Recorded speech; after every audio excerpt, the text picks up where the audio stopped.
Moon night का हमने 5th episode देखा जिसमें हमें मार्क स्पेक्टर की मून नाइट होने की ओरिजिन स्टोरी को एक्सप्लोर करने को मिलता है। तो आज के एपिसोड में हम करते हैं यही 5th एपिसोड का ब्रेकडाउन। तो मेरा नाम है विशाल, क्या है आपके हालचाल।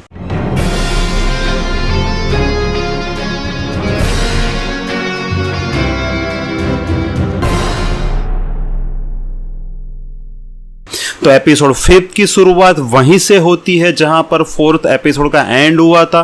तो जैसे ही लास्ट में हिप्पोपोटेमस देवी टॉरेट को देखकर दोनों मार्क एंड स्टीवन चिल्लाते हैं, फिर मार्क टेलीपोर्ट होता है एक बार फिर से आर्थर हैरो के सामने। तब मार्क को गार्ड ने पीटा हुआ होता है। तब आर्थर उसे बोलता है कि तुम खुद के दिमाग में नहीं पर शिकागो इलिनॉय के पुटनम मेडिकल सेंटर में हो। अब इस Chicago Illinois Putnam medical centre ये नाम में ही एक बड़ा सा ईस्टर एग छिपा हुआ है।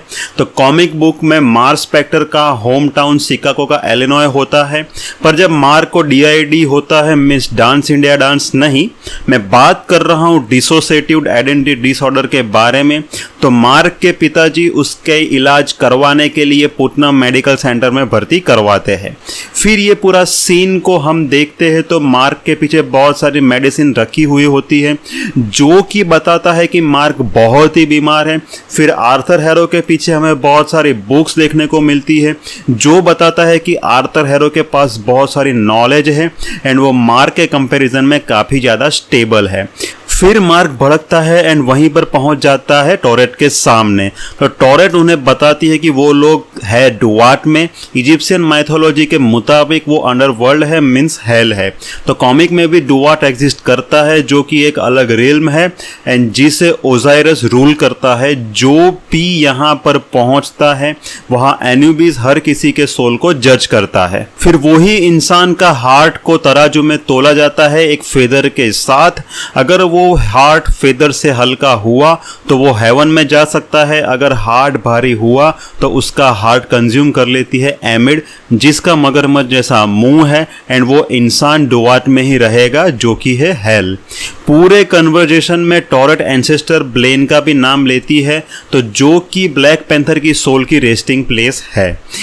पहले ये बात मार्क को हजम नहीं होती, पर जब मार्क वो दरवाजे के बाहर निकलता है तो उसे पता चलता है कि वो एक बोट से ट्रैवल कर रहा है जो कि रेगिस्तान में चल रही है।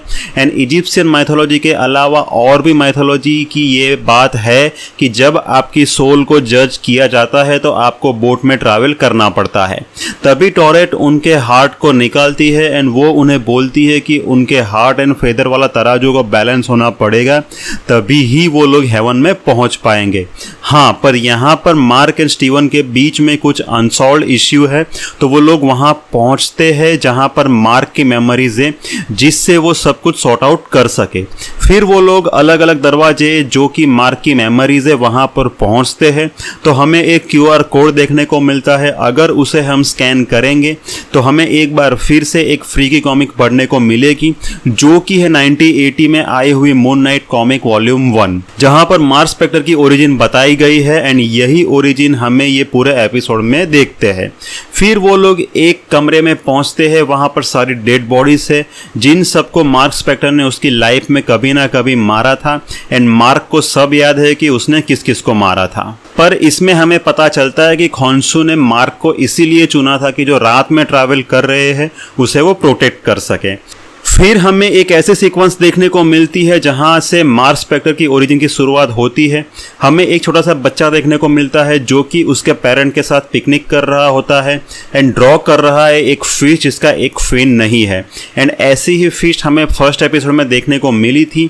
ये बच्चे का नाम है रोरो जो कि मार्क स्पेक्टर का भाई है। फिर मार्क एंड रोरो केव में खेलने जाते हैं एंड बाढ़ की वजह से रोरो की डेथ हो जाती है। तो रोरो की डेथ का पूरा बर्डन मार्क पर आता है एंड इसी वजह से मार्क को उसकी मम्मा की अब्यूज़ झेलनी पड़ती है एंड यही उसकी DID का सबसे बड़ा रीज़न है। DID आप समझ गए ना, डिसोसिएटिव आइडेंटिटी डिसऑर्डर। तो कॉमिक में मार्क का एक भाई होता है जिसका नाम होता है रैंडल स्पेक्टर, जो कि बचपन से ही मार्क से जलता है। जैसे जैसे वो बड़ा होता है वैसे वैसे रैंडल की जलन बढ़ती जाती है। फिर दोनों एक साथ एक ही जगह पर मर्सनरी बन जाते हैं।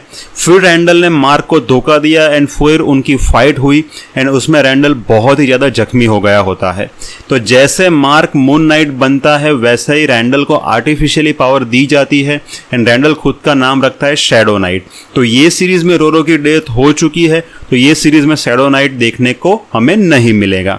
कॉमिक में मार्क के डिसोसिएटिव आइडेंटिटी डिसऑर्डर का रीज़न कुछ अलग होता है, जो कि वो है कि मार्क एक ज्यू होता है एंड वो जिस पर सबसे ज़्यादा भरोसा करता है वो एक सीक्रेट नाजी है एंड वो ज्यू को पकड़ पकड़ के मारता है।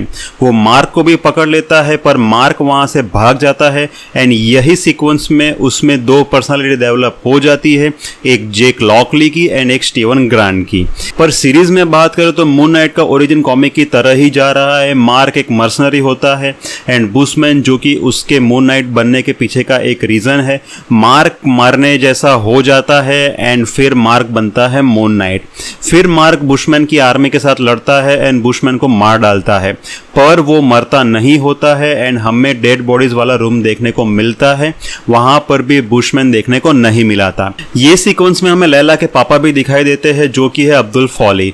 मार्वल में अब्दुल फॉल नाम का एक कैरेक्टर होता है जिसको स्कारलेट स्कैरब भी बोला जाता है एंड यहाँ पर हमें स्कारलेट स्कैरब का लोगो भी देखने को मिलता है। फिर मार्क स्टीवन को वो मेमोरी वाला पार्ट दिखाता है एंड स्टीवन को पता चल जाता है कि वो असली नहीं है, मार्क असली है, स्टीवन तो मार्क का एक पार्ट है। पर ये सीन में हमें रोसो एंड डॉक्टर स्टीवन ग्रांट वाला एक एक्शन फिगर देखने को मिलता है। फिर एक पोस्टर दिखाई देता है जो कि है टॉम बस्टर मूवी का।